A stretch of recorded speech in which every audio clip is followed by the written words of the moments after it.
Okay, let's unpack this.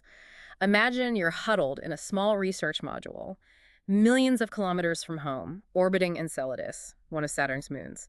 It's the year 2206. Right. You're studying ice geysers, the usual cosmic geology. Then the data just screams.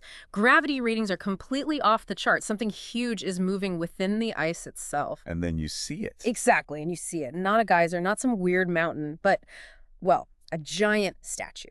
5 kilometers high, made of ice, or something that looks like ice, shaped like a boy. Frozen mid-stride. Yeah, mid-stride, head tilted, eyes looking out into space. It's just immense, impossible. And it basically shatters everything you thought you knew about the universe, right? You know, what's truly incredible, almost unbelievable, is that at the exact same moment back on Earth, something else erupts. Not, a volcano or an earthquake, a human storm. A global human storm, yeah. We're talking massive riots, seemingly coordinated, exploding in cities everywhere. You've got Times Square, London, the Zocalo in Mexico City, Tokyo, Buenos Aires, Paris, Seoul. I mean, the list goes on. Millions of people. Millions in the streets, all shouting basically the same furious demand. And the messages, the ones overriding the comms channels, are just raw, unfiltered anger. A global roar. Stop sending any Earth radiation towards our revered boy in time. Inti, yeah. People are suddenly invoking these ancient myths. Inti, sleeping giant, Pashmama, respect the ancestors. Like total chaos, planetary scale, driven by, what, instinct? Some kind of prophecy connecting them all to the statue. It's wild. And what you've given us in these source materials is this incredible deep dive into why. Why did this happen? It takes us from that baffling discovery way out by Saturn, back centuries actually, to Earth, to places like India and China. So our mission here, yours and mine for the listener, is really to untangle this incredibly complex story, connect these events that seem totally unrelated at first glance, find the crucial insights hidden in this narrative. Like following breadcrumbs. Exactly, like following breadcrumbs across the solar system and through history. Right, so we'll be your guides through all this material. We'll pull out the surprising facts, try to connect the dots for you. What immediately jumps out, for me anyway, is the sheer scale and the speed, both out there and back here on Earth. Absolutely. So let's start right there. The Enceladus anomaly and this simultaneous unrest on Earth. Our material gives us Dr. Izzy De Silva's perspective in that module, 2206. The cold is one thing, biting, metallic smell they mentioned, but it's the data that's truly terrifying. The gravity shifts. Yes, Jax, her AI, is reporting these wild gravity shifts, huge mass movement, and then the visual confirmation, that 5-kilometer statue, ice or just like frozen mid-step, face turned towards the void. The scale is just, it humbles you, dwarfs their equipment. And the view. Saturn, the rings, Jupiter in the distance. Right, this backdrop of cosmic beauty, and then bang, this impossible artificial thing right in front of you. And NASA's reaction, according to the sources, isn't exactly scientific curiosity, not at first anyway. It's a panic, pure panic. Yeah, the order comes down immediately. Shut down, stop all research, erase or seal everything, and get out. Why? What triggered that extreme reaction? The sources are clear. It's the immediate, raw, global response back on Earth. Those messages cutting across all channels, that sudden, unified roar of defiance that just blankets the entire planet. The material really details this widespread unrest in 2206. It's unheard of. Not just a few protests, but truly global. You mentioned Times Square burning, London around Parliament, Mexico City's main square jammed, Tokyo in pandemonium. South America, Europe, Japan, Korea, millions in the streets. It's overwhelming. Unprecedented, really. And they all have that same rallying cry centered on this discovery. Stop sending Earth radiation towards our revered boy Inti. And using those specific terms, Inti, the Inca sun god, right? Sleeping giant, Pachama, the Earth mother figure. Respect the ancestors. It's like the statue flicked a switch, triggering this deep planetary protective instinct tied to really ancient beliefs. Izzy, out on Enceladus, she's understandably confused. They were just observing, running scans, right? Standard procedure. But Jax gives her the grim explanation. Their scans, their transmissions, are being interpreted by something, as disrespect, as an attack on this sacred object, so it stops being science. Right. It becomes something ancient, powerful, plugged into Earth's, collective subconscious, or something manipulating it. And amidst all this fire, all this chaos, the sources point out something deeply unsettling, an anomaly within the anomaly. The quiet countries? 2 huge countries are just quiet, eerily calm. China and India, no mass protests, no riots, nothing matching the global scale. Izzy and Jax notice. And the thought hits them, the chilling thought. Like they knew this was coming. That's the dread setting in. This wasn't just a reaction. It felt older, maybe even foreseen. Okay, fast forward a year. Earth year 2207. Izzy's basically grounded, stuck in that shutdown module, told not to do any more active research, but she can't let it go. Her curiosity's still driving her. Totally. She starts digging through old data, specifically high-res scans of the base, the footprint of the statue there on Enceladus. Jax, the AI, is hesitant. Cites Directive Gamma 7, the order to seal all the data. But Izzy pulls rank, essentially, calls it a historical review, and she finds something. It's subtle, partly hidden in the ice under the statue's foot. What is it? A pattern carved into the ice, a 5-pointed star, about 1,000 square feet. Precise, symmetrical, looks almost like a landing mark, a signature. A signature. Okay, and this is where things get really interesting, connecting the dots. Izzy gets a hunch. Big one. She tells Jax to cross-reference that exact pattern with the Indian lunar landing site. Chandrayaan-3, the Vikram lander, down at the lunar South Pole. And Jax's response is instant, striking. Yeah. Exact copy. The dimensions, the shape, the orientation, identical to the star on Enceladus. Wow. Izzy realizes this isn't random, it's deliberate. A signature, a calling card, maybe a landing site marker, left by the same group in multiple places. So that blows the search wide open, a full solar system scan. Look for this 5-pointed star pattern on every solid body out there. Mars, Mercury, Venus, Earth, the big moons, Io, Europa, Ganymede, Callisto, Titan, Xylos, Ceres, even way out to Pluto and its moons. He's skipping the gas giants, obviously. Need a solid surface. Right. And the results come back. It's consistent. The pattern is found on all of them. The material specifically mentions Xylos, a moon of Jupiter.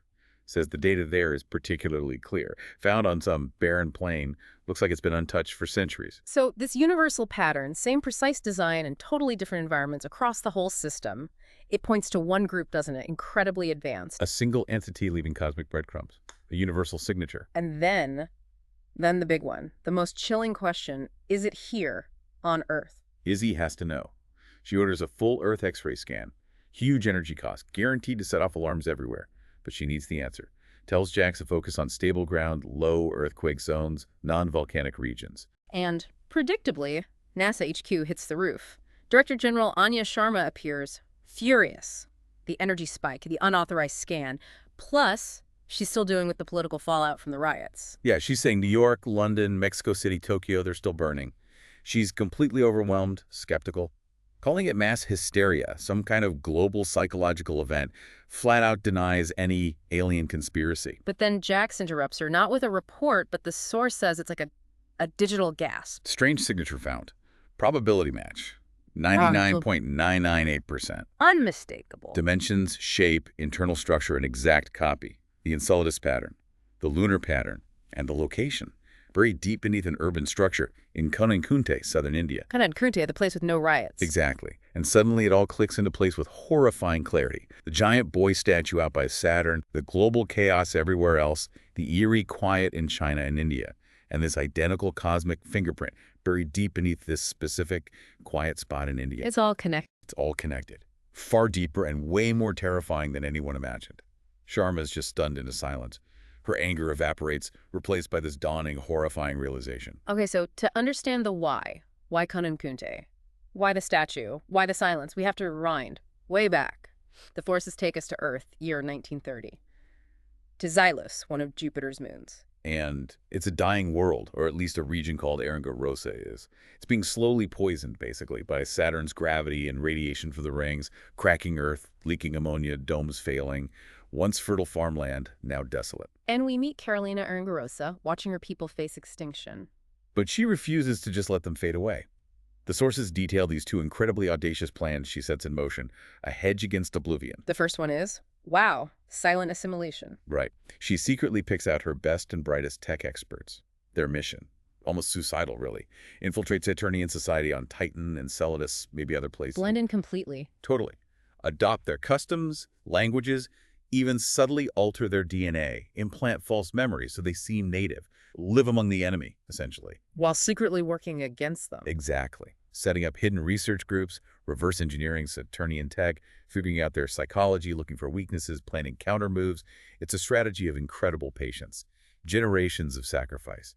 A silent war fought in the shadows. Success depends on becoming indistinguishable while plotting their downfall. And the second plan, seed of the Liberator. Even bolder, more unsettling. Yeah, this one's wild.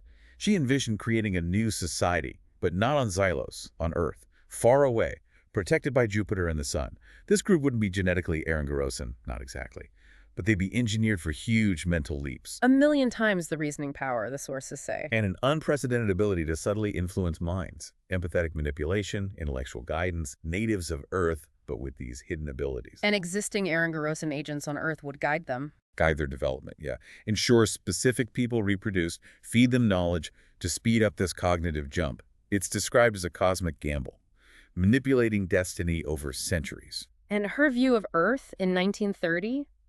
It's chillingly precise. The Great Depression, the post-WWI scars in the U.S., she didn't see weakness. No, she saw fertile ground, a world with broken confidence, desperate for new ideas, yearning for hope. The perfect incubator, the material suggests, to quietly grow this new lineage, prepare them for a destiny they couldn't possibly understand yet. So Carolina plants these seeds, sets the centuries-long game in motion. This patient society on Earth, nurtured by prophecy, would eventually produce the Liberator. And then the narrative jumps forward dramatically. Earth year 2013, we meet Aringarosa, Carolina's direct descendant, still on dying Xylos. She's been waiting 93 years. 93 years. And then the news arrives from Earth. He is born, the Liberator, her great-grandson. He breathes oxygen, born under a rising Jupiter, just like the prophecy said. Aringarosa knows her duty based on her grandmother's instructions preserved in these sources. Prepare Xylos. Make it breathable for his arrival. Right. She immediately activates the rendition protocols, starts a 10-year countdown for his return, and she takes this deeply personal, daring step herself. The androids. Activating 6 hyper-advanced androids, the Mama units, named Sunsu, Daihatsu, Shimanatsu, Hiroshima, Miyazaki, Ashwini, salvaged and reverse engineered from, get this, ancient statues. The ancient statues. Their job, prepare Xylos, make it a home, a sanctuary for the Liberator. Aringarosa calls them her legacy, the mothers of our future. The countdown is on. Okay, let's shift back to Earth now and closer to that 2206 discovery. We're in Konakunte, Bangalore, Earth year 2020, the COVID lockdown. And the sources introduce us to 7-year-old Skanda. They paint this picture of profound patience, contrasting sharply with his parents' exhaustion, the fear gripping the whole world. His escape is the night sky, staring at Jupiter from the balcony, obsessed with Jupiter, just waiting, observing. His daytime focus is just as strange, unsettling to people around him. That potted fern he studies, like microscopically, checking moisture, color changes. The moss on the balcony, examining its texture, calculating something, not discussed, but seeing miniature worlds. Time's slow work. And then his questions in online school, cutting through all the pandemic talk. Yeah, really unsettling questions for a 7-year-old. Is the COVID virus man-made? Is it organic matter created? Could something that breaks down organic matter like ammonia destroy it? And the sources say the questions just hang there, heavy, unanswered, disturbing his teachers, his classmates. And this weird focus on ammonia keeps coming up, asking his math teacher if ammonia would kill a virus. There's this hint that he knows something, a certainty that answers are out there, in the stars, an urgency, like time's running out, but also this deep comfort in just patience. Okay, another jump forward. Skanda is 12 now, Earth year 2025. He's arrived on Xylos. He's talking to Aringarosa and the Aringarosan mentor, and he explains how he managed to stay hidden on Earth. And this is where the story just goes off the rails in a fascinating way. He reveals the COVID virus. It was engineered, subtly, by desperate Saturnians. Saturnians engineered COVID. After their sensors failed to find him, yeah. They apparently inserted advanced synthetic biology data packets into Earth's scientific networks, tricked Earth scientists into thinking they discovered it or invented it themselves. A biological weapon to find him. He calls it a brute force attack, designed to trigger dormant Aringarosan genetic markers they assumed were scattered on Earth, hoping it would flesh them out. But it didn't work. His assessment, mean and dumb. He didn't destroy the markers, didn't find him. It just made noise. Lots and lots of noise. Wow. But he says there was more. Other events. He doesn't stop there, no.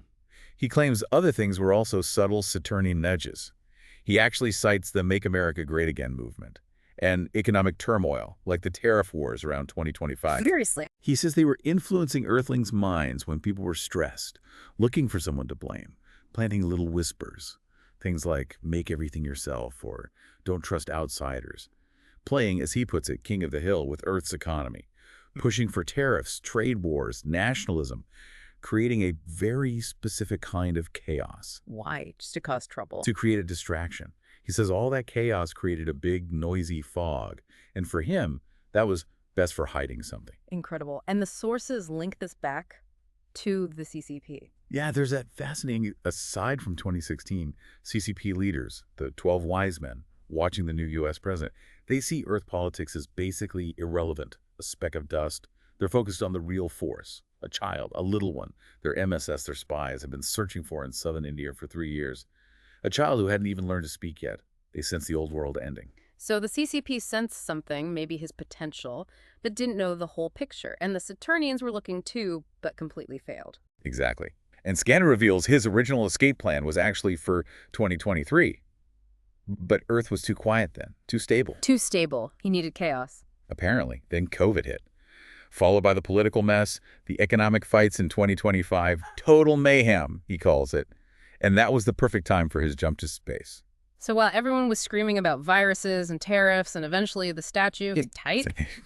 No one even noticed. The ultimate irony. Right. The sources spell it out. Mm-hmm. The chaos the Saturnians engineered to find him, the prelude they created to attack us became the superb, super loud distraction that let me escape. Their own weapon backfired spectacularly. This connection. Global chaos, cosmic powers, a child's escape. It leads to this really deep reflection on conflict itself in the sources. Yeah, they revisit that conversation between young Skanda, age 7, 2021, talking secretly to the Aringarosa Earthling mentor.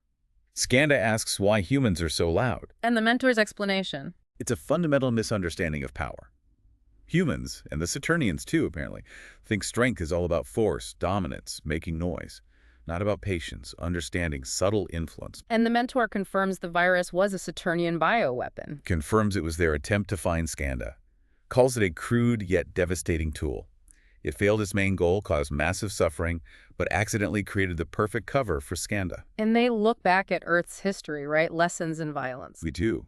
World War I, this monstrous fire born from alliances and grudges. Millions dead, empires gone, the world scarred, didn't fix anything. In fact, the sources mention the Treaty of Versailles just planted seeds for the next war. World War II. Unbelievable scale, brutality. Ended with the atomic age. Yeah. Changed how conflicts were fought, maybe, but didn't bring lasting peace because the methods themselves were so destructive. And the Soviet Union example. An empire built on force, military power, threats. Seemed invincible, but it collapsed from within. Economic failure, couldn't adapt, its own people pushing patiently for freedom. Think the Berlin Wall coming down. Not defeated by outside force, but by internal pressures. Non-violence in a way. Skanda's conclusion from all this. Pretty blunt. Saturnians are bad at history. They keep trying the loud, messy stuff and it just doesn't work. The mentor agrees. Says their arrogance blinds them. They think tech equals power. But Skanda's escape proves how foolish that is. Their violence paved the way for the very future they were trying to prevent. Exactly. Patience, the sources strongly imply, is the real power, the ultimate weapon. Okay, so back on Xylos 2025, Skanda's 12, he offers this even deeper insight to Aranza and the mentor. It goes beyond just Saturn versus Aringarosa. Yes, this is crucial. He introduces the idea of the third body. Aringarosa isn't just fighting Saturn, it's caught between Jupiter and Saturn, like in celestial mechanics. 3 bodies interacting creates chaotic, unpredictable orbits. The cookie analogy. Yeah, like a cookie being pulled by 2 strong kids. You don't know where it's going to end up. And he challenges the whole idea of Jupiter as purely a protector. He does. He asks, if Jupiter is always protecting us, doesn't that mean Aringarosa is always hiding, always reacting, always just a potential battleground for their fight? He even suggests Jupiter might want something back. Maybe it sees Aringarosa as a useful outpost against Saturn, a proxy. A proxy war. And the mentor sees the parallel immediately. Instantly. Yeah. He compares it to Earth's Cold War, proxy wars, Korea, Vietnam, Afghanistan. Smaller nations devastated, caught between superpowers, sovereignty compromised, all supposedly under the banner of protection or help. He talks about how help from a big power often turns into control, loss of agency. Client states, non-alignment on Earth was an attempt to navigate exactly that, wasn't it? That geopolitical 3-body problem. Precisely. Aranxa struggles with this, though. Her whole life, generations of her family saw Jupiter as the savior, Saturn as the pure evil. But Skanda insists gently. It's their balance, their fight, not ours. We're just reacting to their gravitational pulls. What if, he asks, we don't pick a side? What if we forge our own path? Find the middle ground, he says. Don't push too hard towards Jupiter. Don't let Jupiter pull you in so close it provokes Saturn. But crucially, don't let Saturn pull you into becoming like them, loud, violent, just float strategically. And the mentor has this epiphany. It's not about compromise. It's a third way. True sovereignty, strategic balance, using the giants' own struggle against each other to carve out a stable, independent orbit for Aringarosa, a completely new kind of power based on patient intelligence, not force. Aranza, humbled, asks about the future, the Mama Protocol. And Scanda's answer is profound. Prepare, yes, but not just for their fight. Prepare for our freedom. Use those mana units not just to survive, but to build something new, strong, independent, and, the sources add, really, really quiet about it. Hope rooted not just in prophecy anymore, but in strategy, in the mind of this child who saw through the noise, transcending the conflict framework itself. So let's try and tie all these incredible threads together for you, the listener. We started with that mind-bending discovery, the giant boy statue on Enceladus, 2206-2207, the simultaneous global chaos on Earth, except for that unnerving quiet in India and China. Then we follow that cosmic fingerprint, the five-pointed star, found everywhere. On the Moon, on Mars, Xylos, and crucially, deep beneath Konakunte in southern India, directly linking the space anomaly to that quiet place on Earth. We dove way back to the 1930s, Carolina Aringarosa's desperate, brilliant plans on dyeing Xylos, silent assimilation into Saturnian society, and planting the seed of the Liberator on Earth. We saw the prophecy fulfilled. The Liberator, Skanda, born in India 2013, the Mama units activated on Xylos, preparing for his return based on a 10-year countdown. We met 7-year-old Skanda in 2020 India. His strange patience, his unsettling questions about COVID, ammonia, hinting at knowledge far beyond his years. Then his shocking revelation on Xylos in 2025. The Saturnians engineered COVID and manipulated Earth's politics and economy in a failed, clumsy attempt to find him. And the ultimate twist. The very chaos they created to expose him became the perfect smokescreen, the super loud distraction for his escape to Xylos in 2025. And finally, Scanda's profound insights. Reflecting on history's feudal violence. Understanding Aringarosa's position not as just victim or warrior, but as the third body in a cosmic dance. Leading to the idea of strategic balance, true independence, the patient, quiet, third way. The powerful implication running through all this material is clear. The sleeping giant, that statue on Enceladus, is Skanda. It's tied to the ancient plan. His presence, his departure, his influence, it triggered ripples across the whole system. The riots could be instinct, maybe influenced by residual Aringarosa programming, maybe a reaction to Saturnian interference, or the scans themselves a messy subconscious attempt to protect him. China and India's calm suggest they knew something, maybe connected to his lineage or the Aringarosa plan. And the star pattern is the signature. His families, his creators, found under his feet on Earth and everywhere else they touched. So what does all this mean for you listening right now? Well, it fundamentally challenges how we think about power, doesn't it? Maybe real strength isn't in being the loudest, the most forceful. Maybe it's in patience, subtle understanding, strategic independence. Lessons from this incredibly strange cosmic drama. It suggests that maybe the big, overwhelming global events we experience, pandemics, political turmoil, economic fights, aren't always just random. They might have hidden roots, hidden purposes, intended or not, operating on a scale we just don't normally perceive. It definitely offers a different lens on geopolitics, on international relations. Is real security found by aligning with one big power against another, effectively becoming their tool? Or is it found in the much harder, much quieter work of forging your own independent path, navigating between the giants? And maybe the most compelling takeaway. Profound insight, the kind that can unlock new solutions, can come from anywhere, even a child, simply by observing patiently, thinking clearly, cutting through all the noise that distracts everyone else. Yeah, it really opens the door to a universe that's far more complex, interconnected, and frankly, weirder than we usually allow ourselves to imagine. Yeah. Where plans made centuries ago on a dying moon hinge on a kid watching Jupiter during a lockdown on Earth and trigger riots millions of miles away. So here's a final thought we want to leave you with, based on everything in these sources. If violence and loudness are often, counterproductive, if real power lies in patience, observation, finding that strategic balance, What are we missing right now? Mm. What seemingly small, quiet, patient approaches in our own lives or in tackling huge global problems might actually hold the key, simply because we're all too focused on the loud, messy, obvious fight. It's a thought that almost requires a bit of quiet itself to really unpack. It does. Well, thank you for joining us on this deep dive through some truly mind-bending material. Keep observing the world around you and maybe, yeah, take a moment to look up at the stars with a critical and perhaps a patient eye.